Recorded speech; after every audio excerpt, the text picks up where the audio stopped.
Gwalior court में doctor Bhimrao Ambedkar की मूर्ति को अधिवक्ताओं द्वारा विरोध करके नहीं लगने देने को लेकर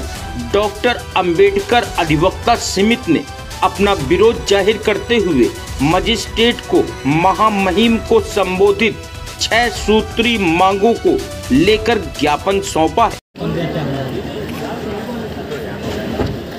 बाबा साहब का अपमान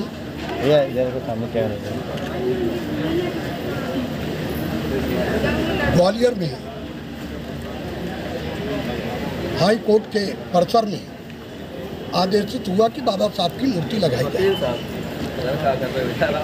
मेरी डिमांड है, ये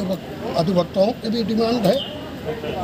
समस्त अम्बेडकरवादी मानववादियों की भी डिमांड है कि तत्काल वहाँ मूर्ति लगनी चाहिए। और जो मनु की मूर्ति जो लगी हुई है राजस्थान में, वो मनु की मूर्ति जो है हटनी चाहिए, क्योंकि जब तक बाबा साहब का भारतीय संविधान लागू नहीं था तब तक मनु स्मृति लागू थी। जब वो बाबा साहब का संविधान लागू हो गया तो मनु स्मृति का खात्मा हो गया। तो जो मनु की मूर्ति है उसको हटाई जाए और बाबा साहब की मूर्ति ग्वालियर में परिसर में लगाई जाए। अरे एक बात समझ लीजिए, चाहे यहाँ का दलित हो, चाहे यहाँ का बैकवर्ड हो, चाहे यहाँ का अल्पसंख्यक हो और चाहे संविधान को मानने वाला लोग हो,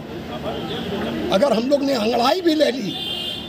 तो जिनको इस बात का घमंड है कि चीफ जस्टिस का जो है हाई कोर्ट के चीफ जस्टिस के आदेश के बाद वो मूर्ति नहीं लगने दे रहे हैं, तो हम सारे लोग इस बात से तैयार हैं कि चाहे खून की हम लोग को एक एक कतरा देना पड़े, लेकिन बाबा साहब की मूर्ति वहीं लगेगी। ठीक है। आज हम सारे के सारे लोग अम्बेडकरवादी संगठन के लोग माननीय जिलाधिकारी कानपुर नगर के माध्यम से महामहिम राष्ट्रपति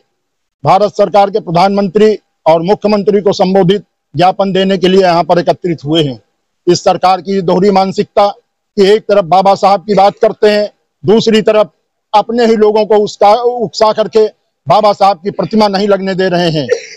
मध्य प्रदेश खंडपीठ की ग्वालियर खंडपीठ में जो बाबा साहब की प्रतिमा लगाए जाने का आदेश चीफ जस्टिस साहब ने किया था, वहां पर कुछ तथाकथित मनुवादी मानसिकता के लोग, सवर्णी मानसिकता के लोगों ने बाबा साहब की मूर्ति नहीं लगने दी और तरह तरह की इस तरीके की अशोभनीय और भौंडी भाषाओं का प्रयोग किया जो कि निंदनीय